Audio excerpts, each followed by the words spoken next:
மற்றொரு அண்மை செய்தியை பார்க்கிறோம். திமுக ஆட்சியில் பாலாறும் தேனாரும் ஓடுவது போல விளம்பரம்தான் செய்யப்படுகிறது என அதிமுக பொதுச் செயலர் எடப்பாடி கே பழனிசாமி விமர்சித்திருக்கிறார்.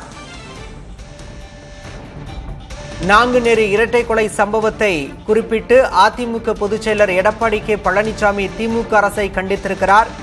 திமுக ஆட்சியில் பாலாறும் தேனாரும் ஓடுவது போல் விளம்பரம், ஆனால் ஓடுவதோ ரத்த ஆறு என்று அதிமுக பொதுச் செயலர் எடப்பாடி கே பழனிசாமி குறிப்பிட்டிருக்கிறார்.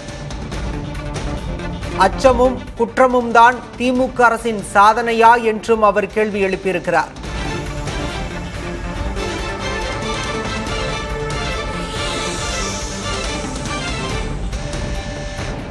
நாங்குநேரி இரட்டை கொலை சம்பவத்தை குறிப்பிட்டு அதிமுக பொதுச் செயலர் எடப்பாடி கே பழனிசாமி திமுக அரசை விமர்சித்திருக்கிறார். திமுக ஆட்சியில் பாலாறும் தேனாரும் ஓடுவது போல விளம்பரம்தான் செய்யப்படுகிறது, ஆனால் ஓடுவதோ ரத்த ஆறு என்று அதிமுக பொதுச் செயலர் எடப்பாடி கே பழனிசாமி குறிப்பிட்டிருக்கிறார்.